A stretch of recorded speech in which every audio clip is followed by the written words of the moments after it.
Inilahad ng isa sa tatlong Pilipinong nabistong nag-espiya umano para sa China kung paano siya nirecruit para magbigay ng informasyon kaugnay sa Rotation and Resupply Mission o yung RORE ng Philippine Navy sa West Philippine Sea. Sa kauna-unahon niyang pagpapa-interview sa telebisyon, isiniwalat niya kung paano siya nakakuha ng informasyon mula sa isang opisyal ng Philippine Coast Guard. Nakatutok si Chino Gaston. Sa isang secure military facility, nakilala ko si alias Danny, isang sibilyan na may negosyo sa Palawan. Hindi sinabi kung ano ang tunay niyang pangalan at nakatakip rin ang kanyang muka. Pero isa siya sa tatlong nabistong Pilipino na nag-iispiya daw para sa China. Hawak siya ngayon ng Armed Forces of the Philippines. Kwento ni Danny, na-contact siya ng kanyang foreign handler sa isang messaging app noong 2024 na nagpakilalang grupo ng mga journalist na nakabase sa US. Nagsimula sir dahil na-contact nila ako by internet. Kasi nag-post ako sir dun sa nag-a-apply ako sa job part-time. Then nakuha nila ako dun sir, nag-contact sila sa akin.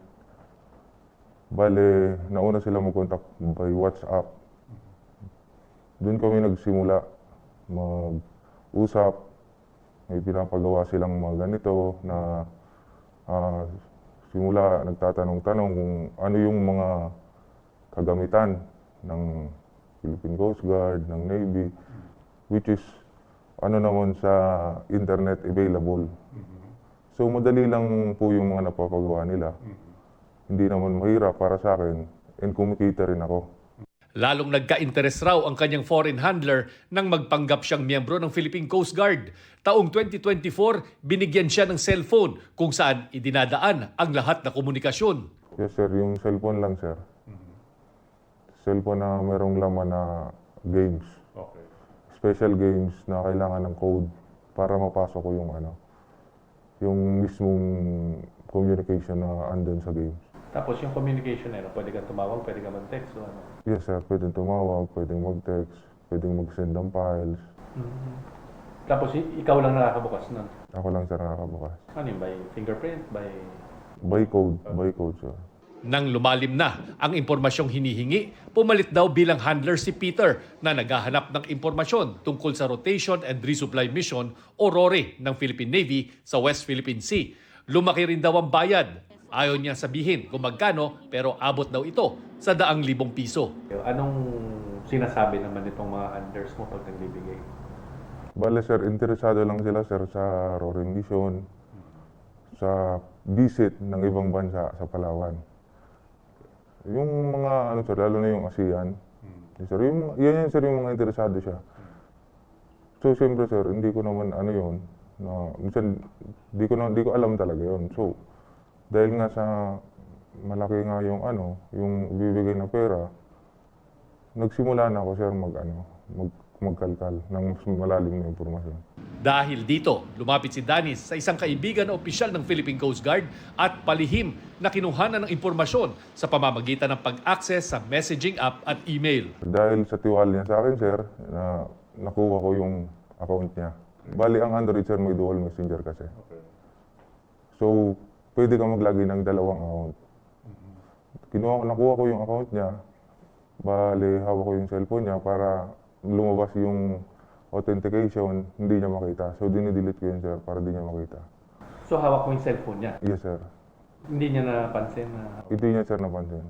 Nagkaroon ng lamat ang relasyon ni Danny at Peter nang banggain ng China Coast Guard ang BRP Cape Engaño sa Sabina Shoal. Ilang araw lang matapos magbigay siya ng schedule at detalye ng RORE mission. Sising-sisi raw si Danny sa nangyari kaya nasingil niya ang kanyang foreign handler. Para sa akin, hindi yung coincidence sir. Kasi nabigay ko yung details ng RORE mission.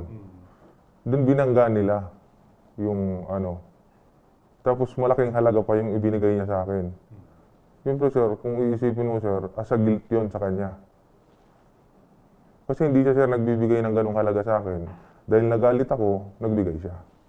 So hinala na ka. Tapos pumunta pa siya dito sir. Para pakalmahin si Danny, nakipagkita sa kanya si Peter noong December 2024. Ang inakala niyang Amerikano, mukha raw Asian. Nagpakilala raw itong Korean national na nakabase sa US. Yes sir.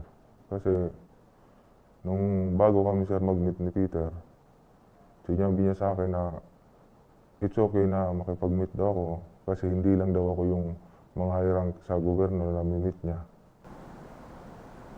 Na parang ganun din. No? Yes sir, na para mag-usap.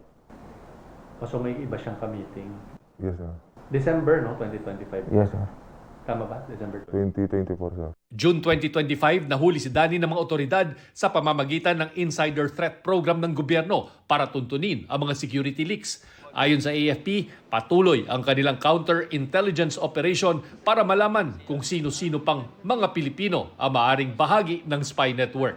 It doesn't mean pag may nailabas kami, yun lang ang alam namin. There are active cases ongoing as we speak right now that are designed, again, to unearth yung lawak ng network nila dito. Naglabas ng hotline ng AFP para sa mga tao kagaya ni Danny na maaring napasama o di kaya naiipit sa ganitong espionage operations. Para sa GMA Integrated News, Chino Gaston Nakatutok, 24 Oras.